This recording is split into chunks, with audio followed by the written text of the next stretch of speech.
चक्रीवादळ मुंबईपासून 190 किलोमीटर दूर आहे। या चक्रीवादळाचा फटका दुपारी 12 ते उद्या सकाळी 6 दरम्यान वादळाचा प्रभाव या ठिकाणी दिसून येईल।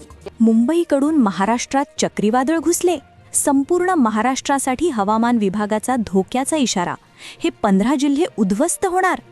5 मिनिटांपूर्वी हवामान विभागानं अवकाळी पावसाबाबतचा सर्वात भयानक इशारा जारी केलाय, कारण एक रौद्र चक्रीवादळ मुंबईकडून थेट महाराष्ट्रात घुसले आहे।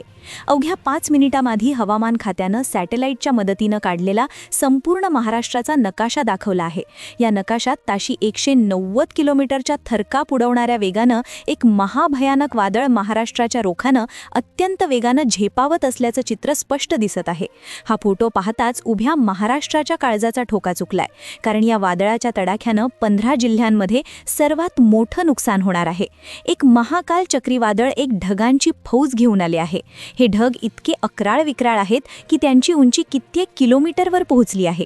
या ढगांचे वजन सामान्य ढगांपेक्षा 150 पटीनं जास्त असून जेव्हा हे ढग कोसळतील तेव्हा त्यातून पाण्याचे थेंब नाही तर 50 सेंटीमीटर व्यासाच्या महाकाय गारांचा वर्षाव होणार आहे। गेल्या 100 वर्षात कधीही ओढवली नव्हती अशी प्रलयंकारी परिस्थिती आता उभी राहिली आहे। याच कारणामुळे सरकारनं तातडीनं त्या 15 धोक्याच्या जिल्ह्यांची यादी जाहीर केली असून या भागातील लोकांसाठी 3 तारखा जारी केल्या आहेत। या 3 दिवसात घराचा उंबरठा ओलांडू नका असे कडक निर्बंध लादण्यात आले आहेत। उरलेल्या 21 जिल्ह्यांमध्ये सुद्धा या चक्रीवादळाचा भयंकर रेड अलर्ट देण्यात आला असून परिस्थिती हाताबाहेर गेली आहे। हवामान विभागानं जो सॅटेलाइट फोटो पाठवला आहे आणि त्यात जे दृश्य दिसत आहे ते पाहून अंगावर शहारे येत आहेत। गेल्या 100 वर्षांच्या इतिहासात कधीही न पाहिलेली ही भयानक परिस्थिती आता निर्माण झाल्यामुळे प्रशासनानं सर्वात मोठा सावधानतेचा इशारा दिलाय। खुद्द मुख्यमंत्र्यांनी या जिल्ह्यांची यादी सर्वांना दाखवली असून हे 15 जिल्हे असे आहेत जिथे आज दुपारनंतर काळजाचा थरकाप उडवणारा वारा सुटेल। त्यानंतर अवघ्या 2 तासात तिथे विध्वंसक गारपीट सुरू होईल आणि वाऱ्याचा वेग इतका असेल की संपूर्ण जिल्ह्यात हाहाकार माजेल। म्हणूनच महाराष्ट्रातील प्रत्येक नागरिकाला सावध करण्यासाठी सरकारनं त्या 3 तारखा घोषित केल्या आहेत, ज्या अत्यंत घातक ठरणार आहेत। जिल्ह्यांची ती यादी सुद्धा प्रसिद्ध करण्यात आली आहे। बघा, फक्त 8 दिवसांपूर्वीच महाराष्ट्रात अवकाळी पावसानं धिंगाणा घातला होता। हवामान खात्यानं तेव्हाही अंदाज दिला होता, पण अनेकांनी त्याकडे दुर्लक्ष करत त्याची थट्टा केली। लोक म्हणत होते, बाहेर तर लख्ख ऊन आहे, पाऊस कसा येईल? पण जेव्हा मध्यरात्री गारांचा पाऊस आणि वादळ धडकले तेव्हा सकाळी हातात काहीच उरले नव्हते। सावरण्याची साधी संधीही कुणाला मिळाली नाही। मात्र 8 दिवसांपूर्वीची ती तीव्रता आजच्या तुलनेत काहीच नव्हती, कारण आताची परिस्थिती त्यापेक्षा कित्येक पटीनं अधिक भयावह झाली आहे। आजचे हे संकट 10 पटीनं जास्त धोकादायक आहे। म्हणूनच आजच्या या व्हिडिओमध्ये हवामान विभागानं नेमक्या कोणत्या 15 जिल्ह्यांचे नाव घेतले आहे, कोणत्या 3 तारखांना तुम्हाला जीवाच्या आकांतानं सावध राहायचे आहे, कोणत्या जिल्ह्याला रेड अलर्ट, कुठे येलो अलर्ट आणि कुठे ऑरेंज अलर्ट दिलाय, चक्रीवादळ नक्की कुठे धडकणार आणि सुरक्षेसाठी काय करायचे, ही सर्व माहिती तुम्हाला या व्हिडिओत सविस्तर मिळणार आहे। वेळ वाया न घालवता आपण तात्काळ व्हिडिओला सुरुवात करूया। संपूर्ण महाराष्ट्राला हादरवून सोडणारी एक मोठी बातमी समोर आली आहे, कारण गेल्या 48 तासात वातावरणात अत्यंत भीतीदायक हालचाली नोंदवण्यात आल्या आहेत। सॅटेलाइटचा जो फोटो समोर आलाय त्यानं संपूर्ण महाराष्ट्रात दहशतीचं वातावरण निर्माण केलं आहे। हा फोटो पाहून मोठे हवामान तज्ज्ञ सुद्धा चक्रावून गेले आहेत। सॅटेलाइट फोटोंमध्ये अशी एक विचित्र हालचाल टिपली गेली आहे जी गेल्या 70 वर्षात मानवी डोळ्यांनी कधीही पाहिली नव्हती। ढगांची एक विशालकाय फौज, ज्यांची उंची कित्येक किलोमीटर आहे, ती दक्षिणेकडून महाराष्ट्राच्या काळजावर घाला घालण्यासाठी वेगानं सरकत आहे। हे ढग इतके वजनदार आहेत की जेव्हा ते कोसळतील तेव्हा पाण्याचे थेंब नाही तर बर्फाचे मोठमोठाले गोळे जमिनीवर आदळतील। ज्यांना अजूनही वाटतंय की बाहेर ऊन पडलंय, आपल्याला काय होणार, त्यांनी एक गोष्ट गाठीशी बांधा, हीच ती वादळापूर्वीची शांतता आहे। अरबी समुद्राचा रंग अचानक काळवंडला असून तिथून निर्माण झालेल्या बाष्पाच्या डोंगरांना हिमालयाची अति थंड हवा येऊन धडकली आहे। ही टक्कर ज्या 15 जिल्ह्यांत होणार आहे तिथे अक्षरशः ढगफुटीपेक्षाही भयंकर आणि विनाशकारी दृश्य पाहायला मिळेल। कोणत्या जिल्ह्यांमध्ये चक्रीवादळ घुसणार, कोणत्या जिल्ह्यात रस्ते आणि पूल वाहून जाणार, या 15 जिल्ह्यांची नावे आणि त्या 3 काळरात्रींसारख्या तारखा मी आता सांगणार आहे। तोपर्यंत 1 सेकंदही हा व्हिडिओ सोडून जाऊ नका। विचार करा, भर दुपारची वेळ असताना अचानक सूर्याला कुणीतरी गिळावं तसा काळोख होतो आणि बघता बघता वाऱ्याचा वेग इतका वाढतो की डोळ्यांसमोरची जुनाट झाडं सुद्धा काडीसारखी मोडून पडतात। हे कोणतेही काल्पनिक चित्र नसून येणाऱ्या काही तासात तुमच्या दारात उतरणारं सत्य आहे। हवामान खात्याच्या रडारवर चमकणारा हा लाल ठिपका म्हणजे केवळ पाऊस नाही, तर ते एका महाविनाशाच्या ऊर्जेचं केंद्र आहे. जमिनीपासून 10 किलोमीटर उंचीवर तयार झालेला हा ढगांचा प्रचंड डोंगर जेव्हा जमिनीवर आदळेल तेव्हा तिथे केवळ पाण्याचा लोंढा नसेल, तर विजांचा असा तांडव असेल जो जमिनीला भूकंपासारखे हादरे देईल. तुम्हाला आठवत असेल, 15 वर्षांपूर्वी विदर्भ आणि मराठवाड्यात रात्रीच्या वेळी असाच प्रलय आला होता. लोक गाढ झोपेत असताना अचानक विजांचा कडकडाट झाला आणि काही मिनिटात संपूर्ण गावं जलमय झाली. जनावरांचा आक्रोश विजांच्या गडगडाटात कायमचा शांत झाला. आज पुन्हा तसाच भयावह प्रसंग उभा ठाकला आहे. पण आजचा धोका अधिक गंभीर आहे, कारण आता ला निनाचा प्रभाव वाढल्यामुळे हवेचा दाब पूर्णपणे कोसळला आहे. तिथे एक प्रचंड मोठी पोकळी तयार झाली असून ती पोकळी आता तुमच्या जिल्ह्यावर फुटणार आहे. मुख्यमंत्र्यांनी तातडीची बैठक बोलावून या 15 जिल्ह्यांच्या प्रशासनाला हाय अलर्टवर राहण्याचे सक्त आदेश दिले आहेत. हे 15 जिल्हे असे आहेत जिथे दुपारी 2 वाजल्यानंतर अचानक अंधारून येईल आणि त्यानंतर सुरू होईल निसर्गाचा तांडव. ताशी 100 ते 190 किलोमीटर वेगाने वाहणारे वादळी वारे घरांवरील छप्र उडवून नेतील आणि विजेचे खांब मुळासकट उपटून टाकतील. 30 मार्च, 31 मार्च आणि 1 एप्रिल या त्या 3 तारखा आहेत का, ज्या दिवशी सरकारने घराबाहेर न पडण्याचा कडक इशारा दिलाय? या तारखांचा नेमका धोका काय आहे ते पाहण्यासाठी व्हिडिओ शेवटपर्यंत पहा. विज्ञानाच्या भाषेत सांगायचे तर सध्याची सॅटेलाईट चित्रे ओरडून सांगतायत की महाराष्ट्राला ढगांच्या एका अशा वेढ्याने ग्रासले आहे ज्याला सुपर सेल म्हणतात. हा सुपर सेल जेव्हा सक्रिय होतो तेव्हा वाटेत येणाऱ्या प्रत्येक गोष्टीचा तो चक्काचूर करतो. गेल्या आठवड्यात नाशिक आणि नागपूरमध्ये जे झाले तो तर केवळ ट्रेलर होता. खरा चित्रपट आता सुरू होणार आहे.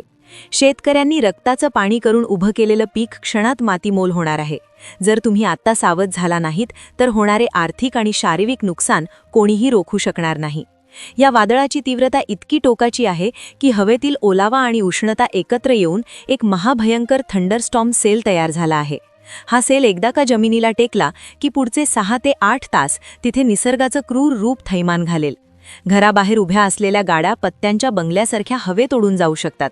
वीज कोसळण्याचं प्रमाण या 3 दिवसात इतके अफाट असेल की दर सेकंदाला आभाळ फाटल्याचा भास होईल.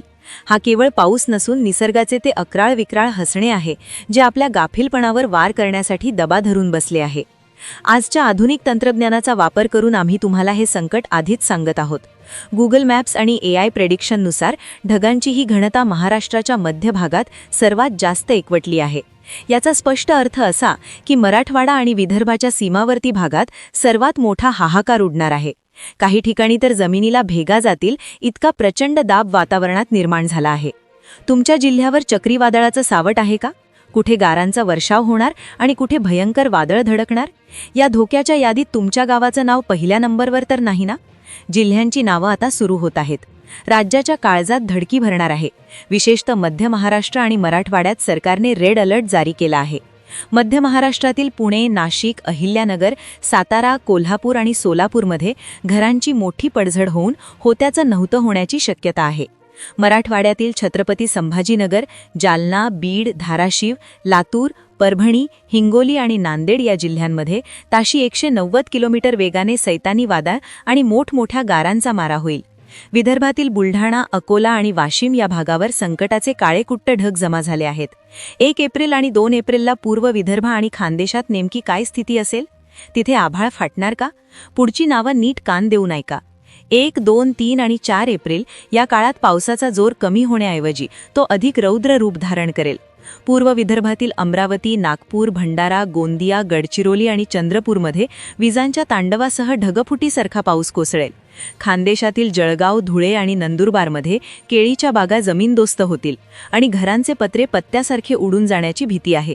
ते 15 जिल्हे जिथे जणू यवदूत घिरट्या घालत आहे त्यांची सविस्तर यादी आता जीव मुठीत धरून ऐका. सोलापूरमध्ये उभ्या फळबागांची अक्षरशः राखरांगोळी होणार आहे. छत्रपती संभाजीनगरमध्ये ज्यांची कच्ची घरं आहेत त्यांनी आत्ताच सुरक्षित ठिकाणी आसरा घ्या. गोंदियात पुढचे 3 दिवस अक्षरशः ढगफुटी होऊन पाणीच पाणी होईल. नांदेडमध्ये झाडं आणि विजेचे खांब पडून वीज पुरवठा कायमचा खंडित होऊ शकतो. लातूरमध्ये पावसाचा हा प्रलय सगळं जनजीवन विस्कळीत करून टाकेल. जळगावमध्ये खानदेशातील वादळाचं महातांडव उभ्या जगाला पाहायला मिळेल.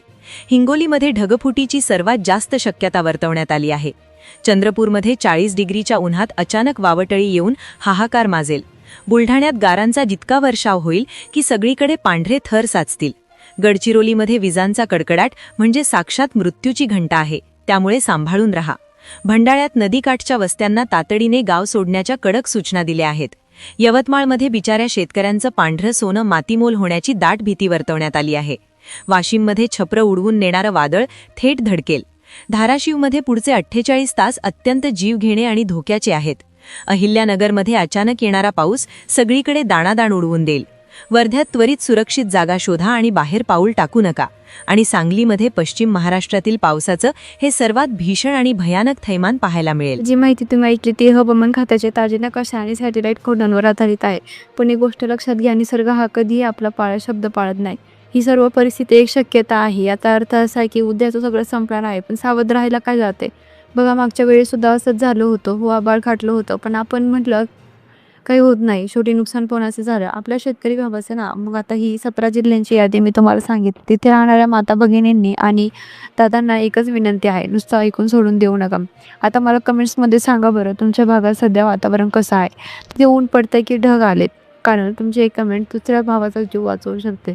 जर तुम्ही सांगितलं की दादा तुमच्याकडे ढग आलेत, तर पुढच्या गावचा माणूस सावध होईल. यामुळे आळस करू नका. तुमच्या जिल्ह्याचं नाव आणि तिथलं सध्याचं वातावरण आत्ताच कमेंट्समध्ये लिहा. दुसरी महत्त्वाची गोष्ट, ही माहिती कोणीतरी अफवा पसरवण्यासाठी दिलेली नाही. हे चक्रीवादळाचे संकट दिसते, ते टाळणं आपल्या हातात नाही, पण आपण स्वतःला सुरक्षित ठेवू शकतो. विजा कडकडताना झाडाखाली उभे राहू नका. शेतात असाल तर तातडीने सुरक्षित ठिकाणी जा. आणि हो, हे जे 1 ते 4 एप्रिलचे दिवस आहेत ना, हे खरोखरच पावसाचे आहेत. त्यामुळे शक्य असेल तर घराबाहेरची कामं आत्ताच उरकून घ्या. बरेच जण विचारतात, ताई हे नक्की होणार आहे का. तर बघा, हवामानशास्त्र म्हणजे एक अंदाज सांगतो. यात भीती घालण्याचा आमचा कोणताही उद्देश नाही. फक्त तुमचा माल, तुमची गुरंढोरं आणि तुमचं कुटुंब सुरक्षित राहावं हीच एक इच्छा आहे. बाकी व्हिडिओ आवडला असेल तर लाईक करा आणि महाराष्ट्राच्या कानाकोपऱ्यात हा व्हिडिओ पाठवा. कोणाचे तर पीक वाचलं तर त्याचं पुण्य तुम्हालाच मिळेल. तुमची साथ अशीच राहू द्या. तुमच्या भागात पाऊस झाला की नाही हे आम्हाला नक्की कळवा. पण मी प्रत्येक कमेंट्स वाचतोय. सावध राहा, सुरक्षित राहा. जय महाराष्ट्र.